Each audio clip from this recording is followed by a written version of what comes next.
everyone, I'm Auman from craftMBA, and today I want to talk to you about innovation and the future of trade shows. So on Sunday I went to New York City and walked ICFF, which is the International Contemporary Furniture Fair, and while I was there walking the show I ran into Grace Bonney from Design Sponge. And as we were kind of talking about the show, Grace expressed the fact that she was really disappointed with kind of the lack of innovation, the lack of new exciting products that she was seeing at the show that year. And as I thought about it, I kind of realized, so was I, just based purely on the fact that now that I'm home from the show, I don't really remember anything. Nothing stood out to me, nothing jumped out at me. And so Grace was really compelled by kind of what she saw or what she didn't see, and she created this really great video over on Design Sponge, kind of talking about the disappointment. And so I actually want to kind of respond to Grace's video and talk about a couple things that I'm seeing and that I'm noticing about innovation in trade shows and the economy. So the first immediate thought that came to mind when Grace said that she was really disappointed in what she didn't see at the show was that it's economic. We're still, as much as people want to keep saying the recession's over, things are still a little bit slower, and I think the businesses that made it through the recession are feeling really kind of just grateful to be alive, and they don't really want to push the envelope. People are sticking to what's safe because what's safe is what's selling. And I have to admit that, I can be just as guilty of this as anyone. So, one of the things that's gotten my business through the last number of years are these steel and silver leaf chains that I make.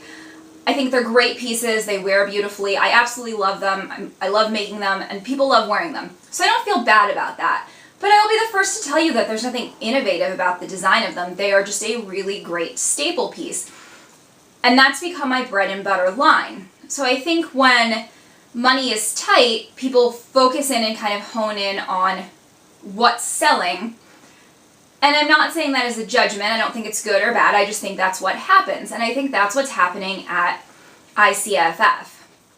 And I'd like to think that in the future, people will start to be more innovative and will start to take chances again.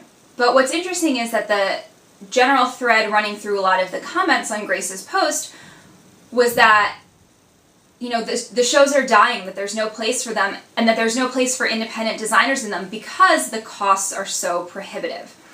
To exhibit at a show like ICFF, you're probably looking at a minimum of $3,000 to $5,000 for a small size booth, and then it goes up from there. Now, I've never exhibited at ICFF, but I do exhibit in the Accent on Design division at the New York Gift Fair, and that division is also managed by the same company that manages ICFF. So I know firsthand kind of the costs of trade shows. And I have to say from my own personal experience that I don't think that these shows are dying. I do think there is still a value that you get from a show that you don't get from anything else. And for me, that's about building face-to-face relationships with my buyers. When I go to a show, I see my regular buyers, I meet new stores, and I get to build this rapport with people that you can't build via email and you can't build via the phone. You only really get it from meeting and talking to them in person. And I know for me, the financial trade-offs have been there. The amount that I pay to do New York Gift, and I try to keep everything as tight of a budget as possible, it does pay off. My business does make money from the sales that I generate at that show. So for me, it's totally worth it. But I think that one of the reasons, especially now that you're not seeing newer designers in these shows, is that, people ask about the ROI, the return on investment. Is there a good return on investment? Well, the problem with these shows is that sometimes the ROI is many, many months out of the road. So ICFF, it's probably less of an order writing show than New York Gift. At New York Gift I go, people write orders, you fill them.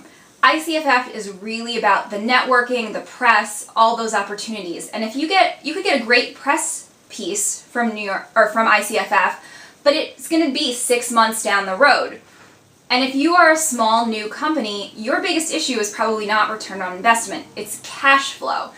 The amount of money that you have to put in up front to do a show, if you don't see that money returned quickly, that could be the end of your business. And I think that's why we're seeing kind of newer designers going for more like indie craft shows, things like that, where it's that kind of instantaneous, you go, you set up, people buy things right away, you get the money.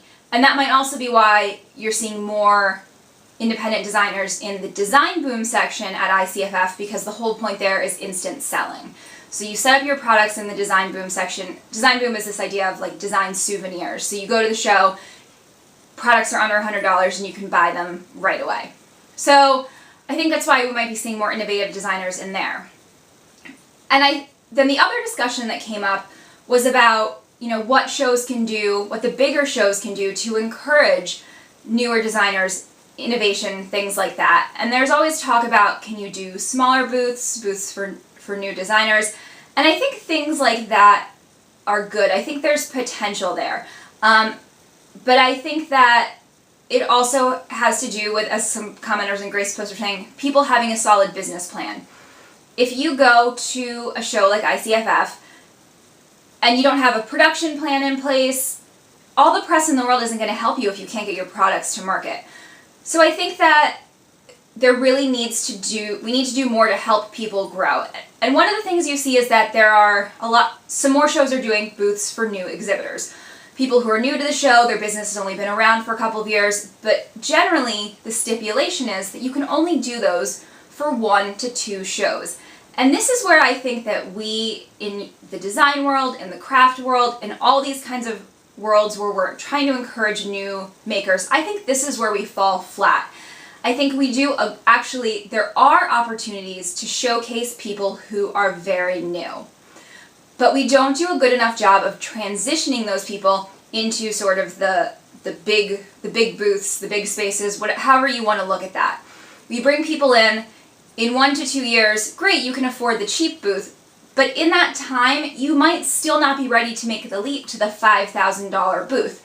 So where's the transition? Where are these designers going? And so I think that's actually one of the biggest problems facing, I think, both the design field and the craft field, is we do a great job of promoting student design, but we don't do a good enough job of promoting the kind of like 5 to 10 year out group. What's happening to them? And so I think that if our trade shows are really going to be successful, that we do need to see steps in place to kind of help that group, the people who, great, we are excited about their innovative design, but how can we help them actually transition that into a functioning and sustainable business? And so for me, I think that everything is cyclical. And so I do think that probably in a few years at ICFF, we'll probably start to see some new innovation again. At least that's my hope. But I don't think that trade shows are dying. Now, with that said, I am really excited about the new possibilities. Obviously, I think that video is a great tool to connect with people for your business no matter what. And I think whether you're going to trade shows or not going to trade shows, using more video as a way to bridge that gap between in-person meetings at shows, in-person conversation, and just text and photographs on a website, video is the way to go for that. So I really think that we are going to start to see more of that.